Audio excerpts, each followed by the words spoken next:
Standing in the doorway of my closet, on a threshold of what happens next, clutching my last shred of personal power, a great big black trash bag into which I want to dump all my clothes. Nothing fits. I don't mean, ha ha, nothing fits. I mean, nothing fits. This is worse than the hot pink bikini that destroyed my 20s and a fluorescent bulb lit dressing room in a Royal Oak, Michigan mall. Worse than the blue jeans that broke my heart in my 30s and a charming Santa Barbara denim shop stacked to the hand hewn rafters with jeans for every female body in the universe except mine. Worse than the go everywhere black dress upon which I spent a car payment in my 40s that never went anywhere because the only time I ever got it zipped was 5 minutes before handing my Visa card to the hip LA salesperson who told me how hot I looked in it. This was worse than all that. This is my whole life not fitting. My days are too short. My lists are too long. People aren't where they're supposed to be. Everything's changing without my permission. Children are moving away, friends are moving on, loved ones leaving the earth. Muscles and skin tone not even pausing to wave farewell before deserting me.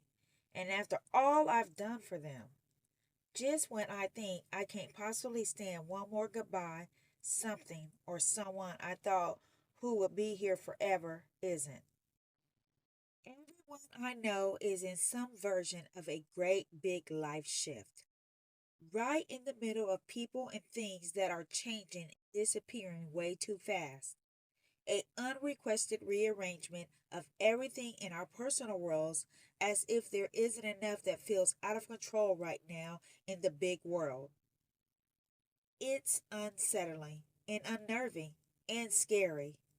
Impossible to be everything to everyone, to reconcile all that's different, and to keep track of ourselves along the way. Rip the trash bag.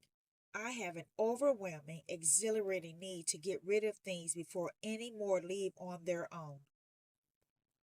Stop my life's work of drawing a comic strip after 34 years when the first rumblings of a big change in my own life made it impossible for me to hold the pen.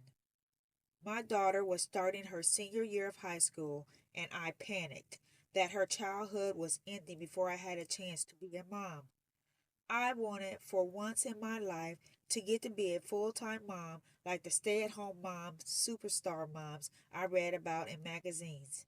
And also, if I'm completely honest, like the old school housewife moms I watched on TV when I was growing up. I wanted to get to feel what it was like to make tomato soup in the middle of the day. That same year, my parents were both approaching their 90s, and I also wanted for once in my life to get to be a full time adult daughter like the patient, loving daughters I read about in books, graciously, selfishly helping mom and dad glide into their twilight years. This has gone as planned. I became a full time mom at the very moment my daughter decided to reject all input from anyone over the age of 30. I became a full time daughter the moment my parents announced that they would barricade the front door if I tried to bring anyone or anything to assist them. I got older, which I hadn't factored in, and became even more obnoxious and belligerent than my child or my parents, incapable of even committing to exercising 5 minutes a day. I thought that when I quit my job, the pace of all the change would slow down, but it didn't. It sped up. Before I knew it, the years zoomed by. My daughter turned 19 and moved to college. My parents turned 90, and I turned into a bi-coastal Hooverer, commuting between generations. Back and forth between Florida and California so often, I spent the first few minutes of each morning trying to guess which coast I'm on before I open my eyes.